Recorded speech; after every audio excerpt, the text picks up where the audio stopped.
Shadow Lake Camp had been closed for decades, its name synonymous with mystery and tragedy. Located deep within the remote woods, the camp had been the site of a series of unexplained disappearances. Local legends spoke of a malevolent presence that lurked in the surrounding forest, a dark force that preyed on the unsuspecting. Undeterred by these stories, a group of 5 friends, David, Emma, Sarah, Jack, and Michael, decided to spend a weekend at the abandoned camp. They were drawn by the allure of exploring a place steeped in eerie history, convinced that the tales were just that, tales. They arrived at the camp on a Friday afternoon. The once pristine grounds were now overgrown with weeds, and the buildings had fallen into disrepair. As they set up their tents near the edge of the lake, the sun dipped below the horizon, casting long shadows across the water. That evening, they sat around a campfire, sharing stories and laughing, trying to shake off the unsettling atmosphere. The lake was eerily calm, its surface reflecting the moonlight like a dark mirror. As the firelight flickered, Emma brought out an old map she had found online, detailing the layout of the camp and the surrounding area. "We should explore the main lodge tomorrow," she suggested. "I've heard it's where the most activity happened." The others agreed, eager to uncover the secrets of Shadow Lake Camp. The next morning, they set out to explore the main lodge. The building was large and imposing, its wooden frame weathered and rotting. Inside, they found remnants of the past, dusty furniture, broken windows, and faded photographs on the walls. One photograph, in particular, caught David's eye. It showed a group of children and counselors, their faces smiling, but in the background, barely visible, was a shadowy figure. "Do you see that?" David asked, pointing at the figure. The others gathered around, unease spreading through the group. "It's probably just a trick of the light," Michael said, though his voice wavered. They continued their exploration, finding more oddities: a room with claw marks on the walls, an old, rusted key hanging from a nail, and a diary belonging to a former counselor. The last entry read, "July 15th, 1983. Something is out there. We've heard it at night, moving through the trees. The kids are terrified, and so am I. If anyone finds this, please know that we tried to leave, but it won't let us." As they read the entry, a cold wind blew through the lodge, and they heard a distant, haunting wail. The sound sent chills down their spines, and they decided to leave the lodge and head back to their campsite. That night, as they sat around the campfire, the atmosphere was tense. The forest around them seemed to come alive with whispers and unseen movements. Sarah suggested they keep watch in shifts, just to be safe. Around midnight, David, who was on the first watch, heard rustling in the bushes. He shone his flashlight towards the sound but saw nothing. As he turned back, he caught a glimpse of a shadow moving between the trees. His heart pounded as he woke the others. "There's something out there," he whispered urgently. They gathered together, clutching their flashlights, and scanned the perimeter of their camp.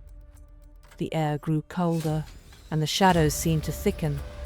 Suddenly, Jack screamed as something cold and clammy grabbed his ankle. He kicked frantically, but there was nothing there. Panic set in as they realized they were not alone.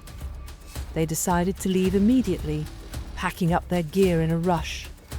As they made their way to the car, they heard footsteps behind them, slow, deliberate, and getting closer. They broke into a run, but the darkness seemed to close in around them. Emma tripped over a root, and as David helped her up, they saw a tall, shadowy figure with glowing red eyes, standing at the edge of the forest, watching them. "Run!" David shouted. They sprinted towards the car, the figure following them. The oppressive feeling grew stronger, making it harder to move. When they finally reached the car, they jumped in, and Michael fumbled with the keys. The engine roared to life, and they sped down the dirt road, not daring to look back. Breathing heavily, they drove in silence, the terror of what they had experienced sinking in. When they finally reached the nearest town, they stopped at a diner, trying to calm their nerves. "We can't tell anyone about this," Emma said. "No one will believe us." The others nodded in agreement. But the experience had left a mark on them, a lingering fear that would never fully fade. A week later, Michael disappeared. Then Sarah. One by one, they vanished without a trace, the dark legend of Shadow Lake Camp claiming its latest victims. The camp remained abandoned, a place where shadows and whispers reigned, and where those who dared to enter were never seen again.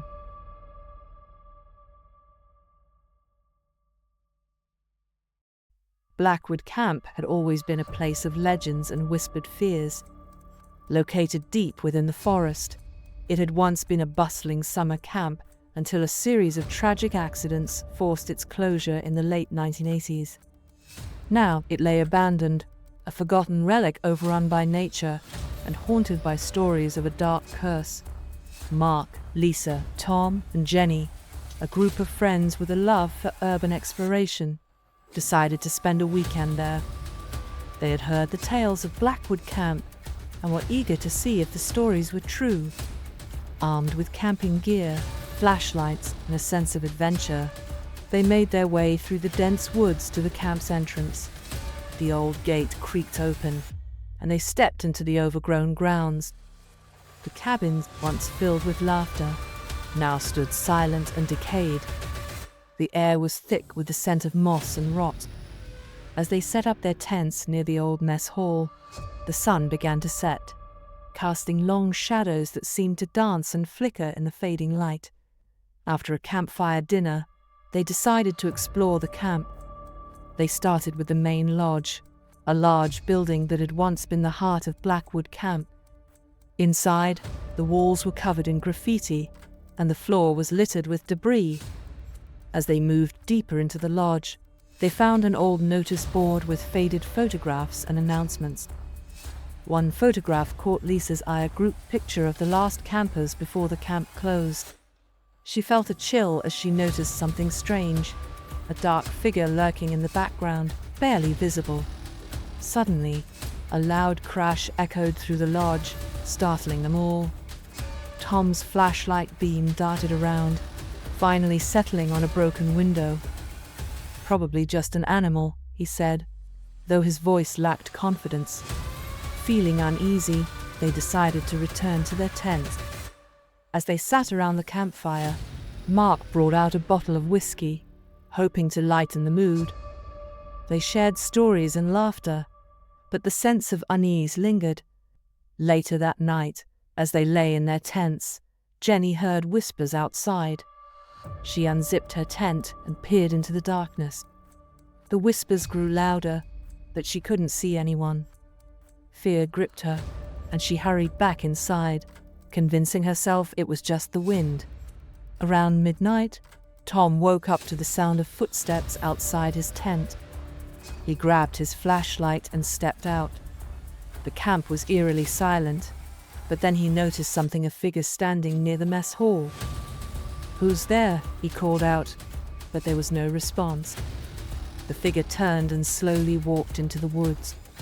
Against his better judgment, Tom followed. The forest was dense and dark, the moonlight barely penetrating the canopy. Tom's flashlight flickered, and he felt a cold breeze that seemed to whisper his name. He lost sight of the figure, but kept moving forward, deeper into the woods. Suddenly, he stumbled upon a small clearing and saw an old, decrepit cabin. The door was ajar, and a faint light flickered inside. Tom entered the cabin, the floorboards creaking under his weight. The air was heavy with the scent of decay. As he explored, he found strange symbols carved into the walls and a large, ornate mirror that seemed out of place. He approached the mirror, and as he looked into it, his reflection began to distort. The figure from the camp photograph appeared behind him in the reflection, its eyes glowing with a sinister light. Tom tried to turn, but his body was paralyzed. The last thing he saw was the figure reaching for him before darkness consumed him. Back at the campsite, the others woke to find Tom missing. Panic set in as they searched the campgrounds, calling his name. When they reached the edge of the forest, they found Tom's flashlight, broken and covered in blood. Fear turned to dread as they realized something terrible had happened.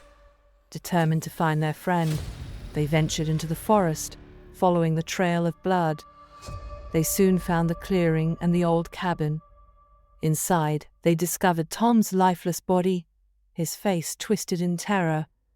The mirror was shattered, its pieces reflecting their horrified faces.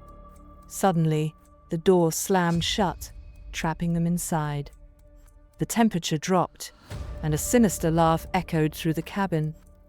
The figure emerged from the shadows, its form shifting and changing. "You should have stayed away," it hissed. "The curse of Blackwood Camp claims all who enter." One by one, the friends felt a cold grip on their hearts as the figure approached. The last thing they saw was its glowing eyes before everything went black. The next morning, the camp was silent again.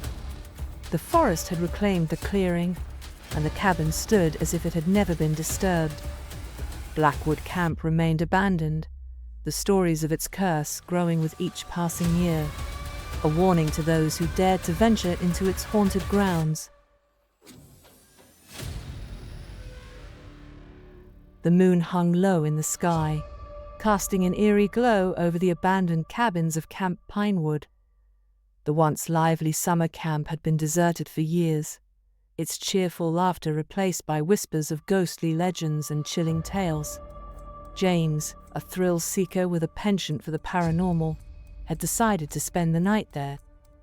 Equipped with only a flashlight, a camera, and a sense of adventure, he walked through the overgrown path leading to the main lodge. The wooden structure creaked and groaned as if it were alive, reacting to his presence. As the night deepened, the forest around him seemed to close in. Shadows danced in the corners of his vision, and the rustling of leaves sounded almost like whispers. James tried to shake off the growing sense of unease, attributing it to his imagination. He entered the main lodge, his flashlight cutting through the thick darkness. The inside was just as he had imagined, dusty, with broken furniture and old camp memorabilia scattered around. Spider webs hung from the ceiling, and the air was thick with the smell of mold and decay. As he explored, he found a dusty old journal lying on a table.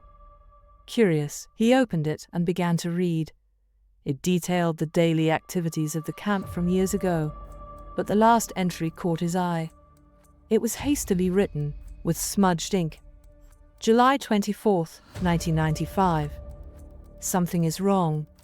Kids are missing, and strange sounds are coming from the woods.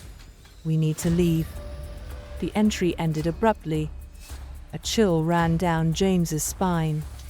He decided to leave the lodge and return to his car, suddenly feeling that his little adventure was a bad idea. As he made his way back through the campgrounds, his flashlight flickered and died, plunging him into darkness. Panic set in, but he remembered the spare batteries in his pocket. Fumbling in the dark, he replaced them and switched the flashlight back on. The beam of light revealed something that made his blood run cold. Standing at the edge of the forest was a figure, tall and shadowy, with eyes that seemed to glow in the moonlight. It watched him with an unnerving stillness. James's instincts screamed at him to run. He sprinted towards his car, the flashlight bouncing wildly in his hand. The path seemed longer than before, the forest more oppressive. Behind him, he heard the unmistakable sound of footsteps, slow and deliberate, echoing his every move. He reached his car, yanked the door open, and jumped inside. With shaking hands, he started the engine and sped away, the camp quickly disappearing in his rearview mirror. It was only then that he allowed himself to breathe. Once he was safely home, James couldn't shake the feeling that he was being watched. He locked all his doors and windows, trying to convince himself that it was just his imagination. But the events of that night haunted him, lingering at the edge of his thoughts. In the days that followed, James researched the history of Camp Pinewood, desperate to understand what he had encountered.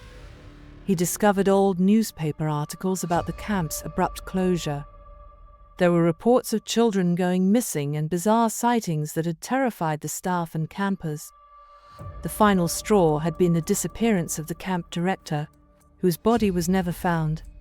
Determined to uncover the truth, James contacted a local historian named Emily, who specialized in the area's folklore. Together, they ventured back to Camp Pinewood, this time during the day. The camp looked less menacing in the sunlight, but the air was still thick with an unspoken tension. They explored the cabins, finding remnants of the past old toys, forgotten clothes, and more journals. Each journal hinted at strange occurrences, but none were as chilling as the last entry James had found. Emily suggested they visit the nearby cemetery, where many of the camp's former staff and campers were buried. The cemetery was overgrown, the tombstones weathered and barely legible. They found a grave that caught their attention, the camp director's. It was unmarked, with a simple cross and no date. As they stood there, the temperature seemed to drop, and a feeling of unease washed over them. Suddenly, Emily gasped and pointed to a nearby tree. Carved into its bark were the words, "Beware the Watcher." James felt a cold sweat break out on his forehead. The legend of the Watcher was something he had come across during his research, a malevolent spirit that guarded the camp, preying on those who dared to trespass. As they turned to leave, they heard a low, guttural growl behind them. Turning slowly, they saw the same shadowy figure from before, its eyes glowing with an unnatural light. It began to move towards them, its form becoming more defined, a gaunt, twisted figure with elongated limbs and a face that seemed to be constantly shifting. James and Emily ran, hearts pounding, until they reached the safety of their car. They drove away, vowing never to return. The last glimpse they caught of Camp Pinewood was the shadowy figure standing at the edge of the forest, watching them with its piercing eyes. Years later, James would recount his night at Camp Pinewood, always ending with a warning. Some places are abandoned for a reason, and some stories are best left untold. And as for the camp, it remains silent and still, a forgotten relic of the past, where shadows and whispers ruled the night.